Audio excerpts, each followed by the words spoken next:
عزاداروں، ایک مناظرہ ہوا، اس مناظرے کا عنوان تھا حق زہرا۔ مولانا محمد اسماعیل دیوبندی اور قاضی سعید الرحمن کے درمیان یہ مناظرہ تھا۔ مناظرہ چلتا رہا، وقت گزرا۔ مولانا اسماعیل دیوبندی نے فرمایا کہ وہ قاضی سعید چھوڑ، تیرا میرا مناظرہ چلتا رہے گا، جا وضو کر کے آ، یہ قرآن اٹھا، مجمع کے سامنے قرآن کو اپنے سر پہ رکھ، اور بس اس مجمع کو اتنا بتلا دے، کیا محمد کی بیٹی دربار سے خالی نہیں آئی؟ عزادارو، قاضی سعید کہتے ہیں کہ میں اترا، وضو کرنے گیا، وضو کر کے واپس آ رہا تھا، دل میں یہ سوچا کہ دنیا میں ہر کونے پر خدا جانے جھوٹی گواہیوں کے لیے کتنی بار قرآن اٹھائے جاتے ہیں، میں بھی ایک جھوٹی گواہی دے دوں گا، میری بھی واہ واہ ہو جائے گی کہ مولوی اسماعیل کو ہرا دیا۔ قاضی سعید یہ سوچتا ہوا تخت پہ آیا، ابھی قرآن اپنے ہاتھوں میں اٹھایا تھا، یہ سوچ رہا تھا کہ ابھی کچھ دیر بعد مولوی اسماعیل کی ہار کا اعلان ہونے والا ہے، اور لوگ مجھے واہ واہ کرنے والے ہیں، کہنے والے ہیں کہ واہ تو نے مولوی اسماعیل کو ہرا دیا۔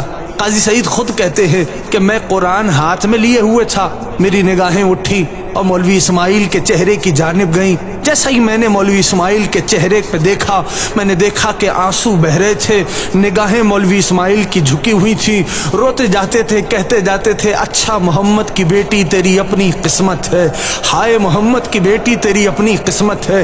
قاضی سعید کہتا ہے میں نے جب یہ جملہ سنا میں تڑپ گیا، آنکھیں بند کی، قرآن کو سر پہ رکھا، آواز دی، اے لوگوں، مولوی اسماعیل سچ کہہ رہا ہے کہ محمد کی بیٹی بھرے دربار سے خالی لوٹ آئی ہے۔ عزاداروں، محسن نقوی کا وہ شعر ہے نا کہ اے خاک مدینہ تیری گلیوں میں ابھی تک ہم بنت پیمبر کی لہر ڈھونڈ رہے ہیں۔ عزاداروں، آج بھی زمانے والوں سے پوچھو، جب کوئی مکہ و مدینہ جاتا ہے، اور مدینہ جب جانے والے جاتے ہیں تو عزاداروں ایک قبرستان آتا ہے، وہ قبرستان تو نہیں لگتا، وہ بلکہ زندان محسوس ہوتا ہے کہ محمد کی بیٹی کی قبر پہ آج بھی رونے نہیں دیا جاتا۔ کچھ فوجی کھڑے ہیں ہاتھ میں تازیانہ اور درہ لیے۔ عزاداروں، جانتے ہو تاریخ بتلاتی ہے محمد کی بیٹی ہے۔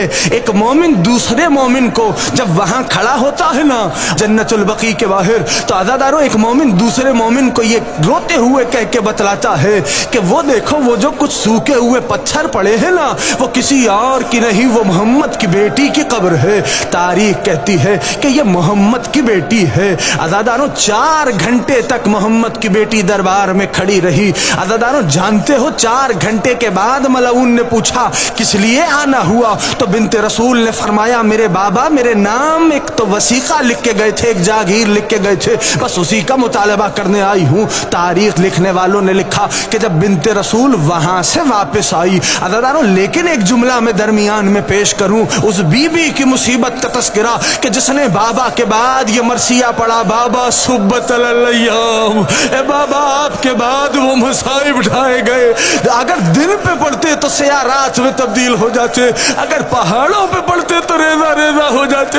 بابا ابھی آپ کا کفن بھی میلا نہیں ہوا، بابا آپ کی بیٹی کو پرسہ دینے کا عجیب انداز تھا، 36 لوگ تیری بیٹی کے دروازے پہ آگ لے کے آ گئے، بابا زہرا تنہا دروازے پہ کھڑی تھی، باہر سے ملعون آواز دے کے کہتا تھا باہر آ جاؤ نہیں تو گھر سمیت سب کو جلا دوں گا۔ بنت رسول رو کے کہتی تھی ارے کچھ تو حیا کرو، میں محمد کی بیٹی موجود ہوں۔ عزاداروں، ایک ملعون نے دروازے پہ آگ لگائی ہے۔ تاریخ لکھتی ہے، تاریخ بتلاتی ہے کہ 36 لوگوں نے مل کے دروازے کو دھکا دیا ہے، زہرا گر رہی ہے، جلتا ہوا دروازہ بنت رسول پر۔ عزاداروں، قلفز ملعون نے تازیانہ اٹھایا، ارے بنت رسول پہ مارنا شروع کیا، دروازے کا گرنا تھا، خدا جانے کتنے ناپاک قدم تھے جو اس جلتے ہوئے دروازے پہ ارے گزر گئے۔ عزاداروں، بنت رسول کو جب غصہ افاقہ ہوا، قبر رسول کا رخ کر کے آواز دی بابا